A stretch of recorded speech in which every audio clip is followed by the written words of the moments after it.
That's the biggest problem with most investors. They want to invest, but they're deathly afraid of making a mistake.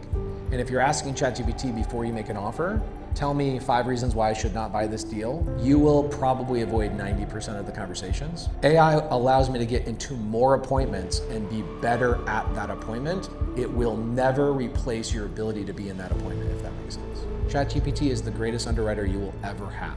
What will ChatGPT not do for you? Pace Morby has amassed nearly a $500 million portfolio. We had the chance to catch up with him and hear how he's using AI to find killer off-market deals, analyze those deals, manage a portfolio, and give him unfair advantage when negotiating deals.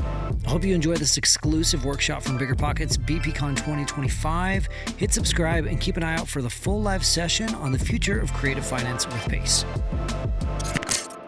I'd love to talk a little bit about how you view AI, not as a buzzword, but actually as a tool that helps you do what you already do better.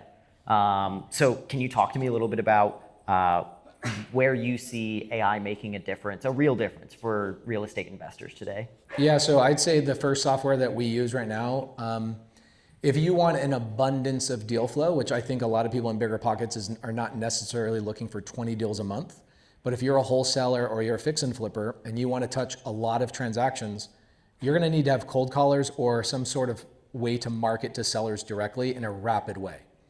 From 2013 to 2023, I had cold callers in the Philippines, Colombia, Egypt, and even in America.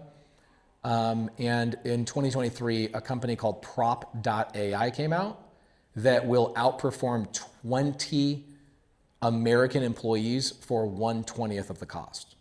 What does Prop.ai do? It sets appointments for you. It calls the sellers that are in foreclosure or in probate or whatever they're dealing with, and it does all that upfront conversation for you and tells the seller, I am an AI. I work for a company that wants to talk to you if you are motivated to have a conversation and negotiate on the home. So Prop.ai has already been around for 24 months, and it is a game changer for people that hate to cold call. So imagine, I never have to cold call again. Prop.ai I think is like $400 a month if that's the route you want to go. Another route that is game changing for AI is who's buying apartments, RV parks, mobile home parks here? Okay. Every seller, their P&Ls, they're all 100% correct, right?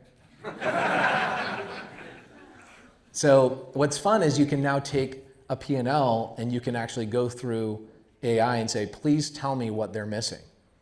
I want to run an RV park that truly does not have me involved. And the AI will go through and go, oh, it's missing this, this, this, and this. The insurance seems unlikely in this area. They're undercutting the insurance. They probably have. It will literally tell you the 25 red flags on the P&L, and you never have to look at the P&L. I now can just go back to that seller and go, hey, this is what ChatGPT said about your P&L. Mm-hmm. Can we get on a Zoom and chat through these 25 things? And they reply back, and then that's usually one of the best negotiating tools ever. So I don't have to underwrite. So a lot of people are like, I need an underwriter. ChatGPT is the greatest underwriter you will ever have. Now, where is it lacking is in the ability to build trust and rapport.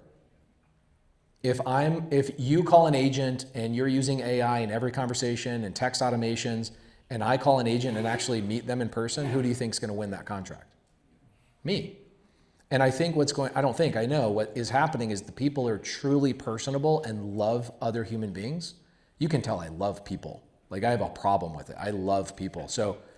But with sellers and real estate agents, that is a superpower in the age of AI where everybody is trying to avoid having conversations. You should avoid the mundane, annoying cold calling tasks, but that should allow you to amplify. It doesn't mean I'm working less. It means I'm working more on the things that I am super powered at, which is building real trust and rapport and relationships with the sellers and the agents. Like yesterday, I went to an RV park. I took 7 random people. I just went on Instagram. I was like, who wants to go to an RV park with me? I'm about to buy this thing. And 7 people jumped in my van and I went on a freaking 8-hour road trip with random people.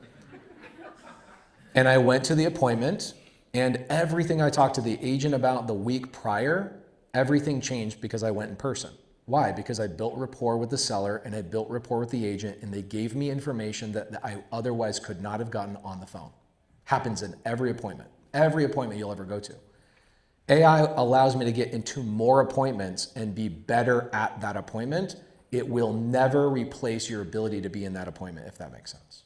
I know you talked a bit about the appointments and a little bit about negotiation already, but could you dive a little deeper in how you're using AI to improve negotiation or make negotiation easier for yourself, or how people here could use it to make negotiation easier for themselves? Yeah, so every offer, so let's say I go to a seller and let's talk about an RV park right now. I'm looking at an RV park in Texas, and the seller wants a very specific number and the broker doesn't know anything about creative finance. And so what I do is I use ChatGPT in negotiation. I go, give them 5 options. Option number 1 is I give them a lowball cash offer. Obviously, rarely are they going to take that. ChatGPT helps me come up with that lowball cash offer. But you tell ChatGPT, give me 5 options: bad, good, better, best, and like, holy moly, why would they say no to this? And it will help you structure creative finance offers. What will ChatGPT not do for you? It will not negotiate and get that seller to sign the contract. But what it will do is help you structure an offer and help you understand where you're overpaying and when you're not overpaying. And I think that that's the biggest problem with most investors, is that they want to invest, but they're deathly afraid of making a mistake. And if you're asking ChatGPT before you make an offer, tell me 5 reasons why I should not buy this deal, tell me 5 reasons why I'm overpaying for this deal at this price, you will probably avoid 90% of the conversations. And as that pertains to negotiations, you would be blown away by when we go to agents and we say, hey, we were looking at ChatGPT and we looked at the surrounding areas, and ChatGPT told us there's 15 reasons why we shouldn't even put an offer on this. So I'm going to throw an offer out there that you're probably going to say no to, and we're going to go buy a different deal. What have I done? I've done the pull away, and I've allowed ChatGPT to create all of those 15 things that I don't have the time to come up with. And then I pull away. What do you think the agent does? They call you back up, and then they start negotiating, going, yeah, you're right about these things, and da-da-da. What's great is I'm not the one that came up with the things, and I'm not the one criticizing them. So I don't look like the bad guy, if that makes sense. It does, it does. And when you're evaluating those deals, or even when ChatGPT is giving you those responses, right, of the terrible, good, better, best, and holy crap, why are we not doing this deal? How are you fact checking it or ensuring that it is analyzing deals in a way that's actually helping you get to a close? Yeah, what's interesting about ChatGPT is I think a lot of you guys that are specifically good at whatever niche you're good at, you realize that ChatGPT doesn't know it as well as you do. Has anybody found that? Mm-hmm. Okay, so it's not quite there yet, especially when it comes to the like matters at the heart and negotiating with people. But the way that I fact check it is I have a team. So I have an underwriter on my team. What is great is he was always overwhelmed. He was always behind. People would submit deals to me, and we would take 4 days to get back to them. Now we do the sniff test with ChatGPT, and then we have a manual human that manually goes through and verifies everything before we get under contract. Before we open things up to the audience and have them ask some questions themselves, is there anything you'd like to ask me while we're here? Yes. Here's the thing: is like RentRedi is amazing. Who's a landlord in here? Who owns property? Okay, you guys are either manually managing your properties like a lunatic, or you have a property management company. And what's somebody paying on property management costs right now? Okay, 7%. Do you know what their average? This is crazy. They have 30,000 clients roughly. Yep, over 30,000. They're nationwide basically, and they have over 30,000 people. Do you know what their effective management cost is on their platform? 0.19%. RentRedi is gangster. The thing is, you guys are leveraging technology that most people are not leveraging. How are your clients using AI? How are your 30,000 clients using AI?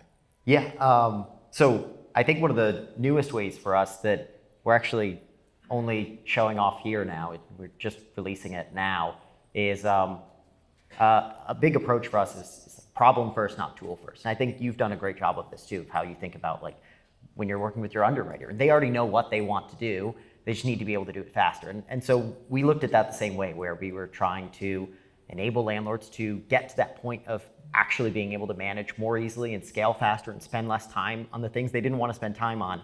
And one of the biggest headwinds we saw in that was actually just getting everything set up in the first place, right? Just having all of your properties in, having all of your tenants in, what are your lease terms, what are your rent amounts? And so we sat down and basically said, how would this work in a perfect world? And in a perfect world, you'd throw it into some black box, however you have it, your leases, your handwritten notes, your spreadsheets, whatever it might be, it doesn't matter. however it is. And out from that black box would come your fully set up account. You don't have to do anything. And so that's what AI's enabled us to do now. We actually built the first AI onboarding specifically to do that. And so however you have your documents, in whatever form you have your documents, you throw it into the black box and it's completely set up for you. You get to review it. You're still in control. You can change something if you want to. But we've effectively eliminated all of that manual entry, all of that manual work that you used to have to do yourself. And so that's really our view on how we're approaching that particular example, but really everything on the platform for landlords now. Do you guys remember Dane Cook, the stand-up comedian? Yes. He had this funny joke that was like, I'm gonna break up with this horrible person, but like not until I get my CD collection out of their car. And like he would just make this joke about how people would stay in the bad thing because there was like this little bit of friction that would allow them to get out. And when we ported over our management, it was the same thing. It was like the onboarding process kept my team from wanting to do the thing. Right. And so they would go, I'll do that next week. Right. Anybody said that in like the last 6 months in your life? Like, I'll do that next week. I'll do it next week. I'll do it. Oh, I got to do that thing. What you're eliminating with this technology is you're eliminating that friction that the human being has of like, I know I need to do the thing. Right. But that requires me to sit down and spend 3, 4, 5 hours, and I don't know if I'm going to be doing it right. Right. When does that launch? Have you guys already launched that? It's already launched, yeah. Dude, that's sick. Thank you, thank you. Anything that's coming down the pipeline for other things you guys are building? Yeah, so we're centralizing a lot of communication in the platform as well, and I think that opens a lot of doors to start then automating some of those experiences for people. So one of the big ones that we released earlier this year and has gotten a lot of use, we have over 10,000 landlords already on the platform actively using it, is centralizing all of the chat within the platform as well. So instead of giving out your phone number anymore and having people texting, calling you in the middle of the night, you're handling that on the platform. I think that becomes the gateway to then having the actions that you would typically take be delegated to the platform as well. So it's really just kind of setting the foundation for everything to come after that. That's freaking amazing. 30,000 people. Yeah. Do you know how most of your people on your platform are finding their deals? Have you guys done that data search yet? We haven't yet. I want to know. I'll find out for you. I just got to know. I will.